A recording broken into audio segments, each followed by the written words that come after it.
നമസ്കാരം. അസ്ട്രോളജിക്കൽ ലൈഫിലെ എല്ലാ ഗുരുജനങ്ങൾക്കും ബന്ധുമിത്രാദികൾക്കും 1000 നന്ദി, നമസ്കാരം. ഞാൻ ഡോക്ടർ എം ഷിബു നാരായണൻ, വെമ്പായം. എല്ലാവർക്കും 2026 പുതുവർഷ ആശംസകൾ നേരുന്നു. ഈ വർഷം നല്ല നേട്ടങ്ങൾ പ്രതീക്ഷിക്കാവുന്ന നക്ഷത്രക്കാരെയാണ് പറയാൻ പോകുന്നത്. ജാതകത്തിൽ നല്ല സമയമാണെങ്കിൽ ഈ പറയുന്ന ഭാഗ്യങ്ങളെല്ലാം തീർച്ചയായിട്ടും നിങ്ങൾക്ക് കിട്ടും. ഭാഗ്യം എന്ന് പറയുന്നത് ഈശ്വര സഹായം കൊണ്ട് മാത്രം ലഭിക്കുന്നതാണ്. ഈശ്വരാനുഗ്രഹം ഉള്ളവർക്കാണ് ഏറ്റവും കൂടുതൽ ഭാഗ്യം കിട്ടുന്നത്. ഈശ്വരാനുകൂല്യം കൊണ്ടും നിങ്ങളുടെ ഈ കാലഘട്ടത്തിങ്കിൽ ഗ്രഹങ്ങളുടെ അനുകൂലമായ സഞ്ചാരം കൊണ്ടും നേട്ടങ്ങൾ പ്രതീക്ഷിക്കാവുന്ന നാളുകളെക്കുറിച്ചാണ് പറയുന്നത്. അപ്പോൾ വേഴൻ 1ലും 2ലുമായിട്ടാണ് ഈ വർഷം മിഥുനക്കൂറുകാർക്ക് നിൽക്കുന്നത്. നമുക്ക് മകയിരം, തിരുവാതിര, പുണർത്തിൻ്റെ 3/4 ഭാഗം വരെ ഉള്ള മിഥുനക്കൂറുകാർക്ക് വളരെ നല്ലതാണ്. കാരണം എന്ന് വെച്ചാൽ വേഴൻ 1ലും 2ലും സഞ്ചരിക്കുന്ന സമയമാണ്, അതുകൊണ്ട് നല്ലതാണ്. കന്നി കൂറുകാർക്ക് ഉത്രത്തിൻ്റെ അവസാനം, അത്തം, ചിത്തിര പകുതി വരെ ഉള്ള കന്നിക്കൂറുകാർക്ക് 10ലും 11ലും സഞ്ചരിക്കുന്ന സമയമാണ്. അപ്പോൾ ഈ 10ൽ നിൽക്കുമ്പോൾ നല്ല ജോലി, അധികാരം, പ്രതാപം, കീർത്തി കിട്ടും. വീട് വയ്ക്കാനും വസ്തു വാങ്ങിക്കാനും വണ്ടി വാങ്ങിക്കാനും അഭിവൃദ്ധി കിട്ടാനും മുടങ്ങിക്കിടക്കുന്ന എല്ലാ വിദ്യകളും കാര്യങ്ങളും നേടി ജയിക്കാനും ഒക്കെ യോഗമുള്ള സമയം. ഈശ്വരാനുകൂല്യം 10 നിൽക്കുന്നവർക്കും 11 നിൽക്കുന്നവർക്കും വളരെ കൂടുതലാണ്. 11ാം വേഴം സർവാഭീഷ്ടാഗമോ, സർവ ഇഷ്ടകാര്യങ്ങളും സാധിക്കും. ജ്യേഷ്ഠന്മാരെ കൊണ്ടും ഭ്രാതാവ്, അമ്മ പെറ്റ സഹോദരങ്ങളെ കൊണ്ടും അതേപോലെ മക്കളെ കൊണ്ടും ഒക്കെ നമുക്ക് വളരെ ഐശ്വര്യം വന്ന് സമ്പത്തും സന്തതി, സൗഭാഗ്യവും ഐശ്വര്യവും അഭിവൃദ്ധിയും എല്ലാം കിട്ടുന്ന സമയമാണ് ഈ 11ൽ വേഴം നിൽക്കുമ്പോൾ. അതേപോലെ മിഥുനക്കൂറുകാർക്ക് 1ലും 2ലുമാണ് നിൽക്കുന്നത്. 1 നിൽക്കുമ്പോൾ സുഖസ്ഥിതി, ജയ, ആരോഗ്യാർത്ഥ സമ്പത്ത്, സുഖസ്ഥിതി കിട്ടും, ജയം കിട്ടും, ആരോഗ്യം കിട്ടും, അർത്ഥസമ്പത്തുകൾ കിട്ടും, കീർത്തിയും വിശേഷലബ്ധി എന്ന് വെച്ചാൽ കാശ് കൊണ്ടും സ്വാധീനം കൊണ്ടും നേടാൻ പറ്റാത്ത വീട്, വസ്തു, ധനം, പണം, പിന്നെ അംഗീകാരങ്ങൾ, അവാർഡുകൾ, ആദരവുകൾ, പ്രശംസകൾ, കീർത്തികൾ. അവർ ഏത് മേഖലയിൽ പ്രവർത്തിച്ചാലും അതിൽ വലിയ പ്രതാപം, സ്ഥാനമാനം, അംഗീകാരങ്ങളൊക്കെ കിട്ടാനുള്ള യോഗങ്ങൾ. 2 നിൽക്കുമ്പോൾ നല്ല വിദ്യ കിട്ടും, കുടുംബം കിട്ടും, ധനം കിട്ടും. അപ്പോൾ വിദ്യ എന്ന് പറയുമ്പോൾ പഠിക്കാനും പഠിപ്പിക്കാനും ഒക്കെ പോകുന്നവർക്ക് എല്ലാ കാര്യത്തിനും അതിവിജയവും പുരോഗതിയും കിട്ടും. വിദ്യാഭ്യാസ മേഖലയായിട്ട് പ്രവർത്തിക്കുന്ന വിദ്യാർത്ഥികൾക്കും അധ്യാപകർക്കും ഉടമസ്ഥർക്കും ഒക്കെ നല്ലതായിട്ടുള്ള അഭിവൃദ്ധിയൊക്കെ കിട്ടും. കുടുംബം എന്ന് വെച്ചാൽ അച്ഛൻ, അമ്മ, ഭാര്യ, ഭർത്താവ്, മക്കൾ, മരുമക്കളെല്ലാം ചേർന്നാണ് കുടുംബം. അപ്പോൾ ഭാര്യ വേണ്ട, ഭർത്താവ് വേണ്ട, ബന്ധം വേണ്ട, മക്കൾ വേണ്ട എന്ന് വിചാരിക്കുന്നവർക്കും നല്ല ഭർത്താവും ഭാര്യയും കുടുംബവും, കുടുംബ കോടതി കിടക്കുന്നവർക്കും ബന്ധം സ്നേഹിച്ച് ജീവിച്ചു വരാനുള്ള അതിയായ താല്പര്യം, യോഗമൊക്കെ കിട്ടും. പിന്നെ കുടുംബ നേട്ടങ്ങൾ കിട്ടും. സൗമ്യ വിത്തകരെ പുരാർജിതധന നാമേവ വൃത്യുത്ഭവ പ്രാപ്ത്യാപ്തൊരു ഭരണീയ ജനസുഖം പൃഷ്ഠേരിയായാൽ ഫലം. പുരാർജിതന പൂർവിക സ്വത്തുവകൾ നാമം പേരിന് വേണ്ടിയുണ്ടെങ്കിൽ ഏവ വൃത്തി ഉത്ഭവ അഭിവൃദ്ധിപ്പെട്ടു വരും. പ്രാപ്ത്യാപ്തം കൊണ്ട് കാര്യം നേടണമെന്ന് വിചാരിച്ചാൽ നേടി കിട്ടും. നമ്മൾ വിചാരിക്കുന്ന കാര്യങ്ങളെല്ലാം നേടും. നമ്മൾ ചെറിയ പ്രയത്നം ചെയ്താൽ വലിയ ലാഭങ്ങളും പുരോഗതികളും കിട്ടും. അങ്ങനെ പൂർവിക സ്വത്തുക്കൾ വരും. നമ്മളധ്വാനം കൊണ്ട് വീടും വസ്തുവും ധനവും പണവും ഒക്കെ ഉണ്ടാകുകയും ഒക്കെ ചെയ്യും. അതേപോലെ പ്രാപ്ത്യാപ്തർ ഭരണീയ ജനസുഖം. ഭരണീയ ജനങ്ങളെന്ന് വെച്ചാൽ നമ്മളെ ഭരിക്കാൻ ഇപ്പോൾ സർക്കാരിനും ഉദ്യോഗസ്ഥന്മാർക്കൊക്കെ അധികാരമുണ്ട്. ഞാനായിരുന്നാലും നിങ്ങളായിരുന്നാലും നല്ല കാര്യങ്ങൾ ചെയ്ത അവാർഡുകളും അംഗീകാരങ്ങളൊക്കെ സർക്കാരിൻ്റെ ഭാഗത്തു നിന്ന് നാട്ടുകാരുടെ ഭാഗത്തു നിന്നൊക്കെ കിട്ടും. വേലത്തരം കാണിച്ചാൽ കേസും കോടതിയും ജയിൽവാസവും ഒക്കെ വരും. അങ്ങനെ ഭരണീയ ജനങ്ങളെ കൊണ്ട് സുഖം കിട്ടും. അങ്ങനെ പ്രത്യേകതയായാൽ പല എല്ലാ ഭാഗ്യങ്ങളും വന്നു ചേരും. ഞാൻ മിഥുനക്കൂറുകാർക്ക് ഇവിടെ കലാ, രാഷ്ട്രീയ, വിദ്യ, ഉദ്യോഗ, പ്രവർത്തന രംഗങ്ങളിൽ ഏത് പ്രവൃത്തി നിൽക്കുന്നവർക്കും നല്ല ഐശ്വര്യത്തോടുകൂടി ശോഭിച്ച് ജീവിക്കാൻ പറ്റുന്ന സമയമാണ്. നിങ്ങൾക്ക് കിട്ടുന്ന അവസരങ്ങൾ പാഴാക്കരുത്. എനിക്കിതൊന്നും വേണ്ട, ഒന്നും വേണ്ട, ഞാൻ ഇനി പരീക്ഷ എഴുതുന്നില്ല, മത്സരിക്കാനും പോകണില്ല, ജോലിക്കും പോകണില്ല എന്ന് വിചാരിച്ചിരിക്കുന്നവർക്ക് ചെറുതായിട്ടൊന്നും തുടക്കം കുറിക്കുന്ന പദ്ധതികൾ നല്ല വിജയകരമായിട്ട് ശോഭിച്ച് രക്ഷപ്പെടാൻ പറ്റുന്ന സമയമാണ്. അടുത്ത തുലാരാശിക്കൂറുകാർക്ക് വേഴൻ 9 നിന്ന് 10ലും 11ലും ഒക്കെ നിൽക്കുന്ന സമയമാണ്. 9ൽ നിൽക്കുമ്പോൾ ഗുരുജന മനസ് ഈശ്വരാണാം പ്രസാദം.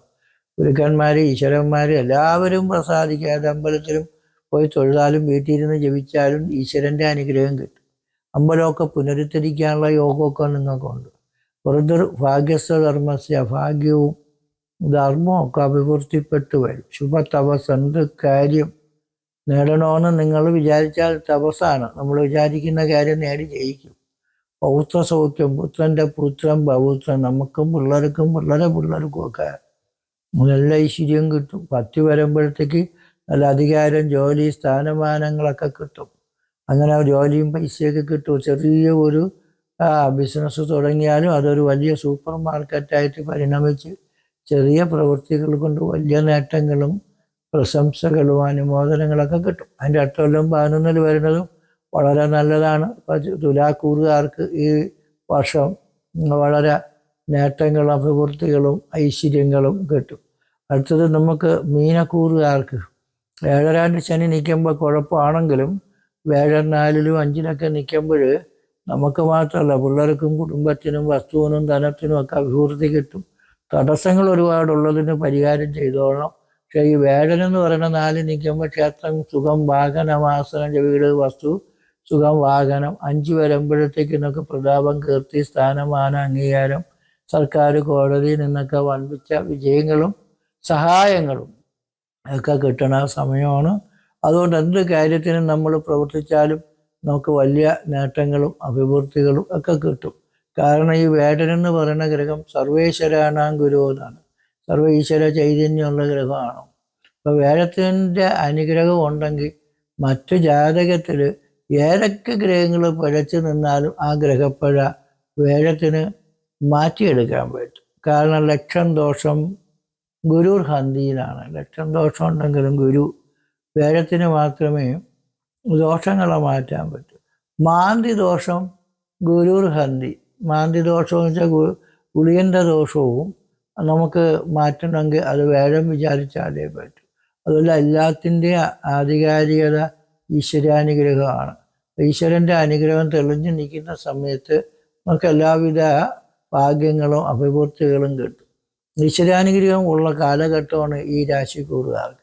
അപ്പോൾ ഈശ്വരൻ്റെ അനുഗ്രഹം എന്ന് പറയുമ്പോൾ നിങ്ങൾ നിസ്സാരമായിട്ട് എടുക്കരുത്.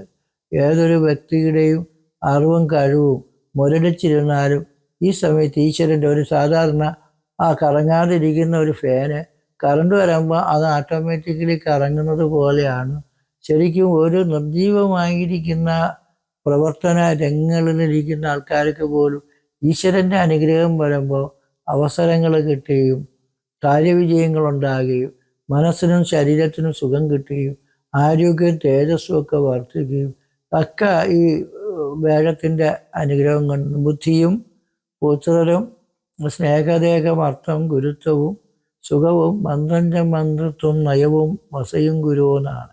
അപ്പോൾ വേഴൻ കൈകാര്യം ചെയ്യുന്ന വകുപ്പ് ബുദ്ധി. അപ്പോൾ ആലോചിച്ച് ചിന്തിച്ച് പ്രവർത്തിക്കാനുള്ള ബുദ്ധി നമുക്ക് കിട്ടും. പുത്രരും മക്കളെ കൊണ്ടുള്ള ഐശ്വര്യം, മക്കളുടെ പ്രീതി, അവർക്ക് നല്ലത്, അവർക്ക് ഉദ്യോഗതൊക്കെ കിട്ടും.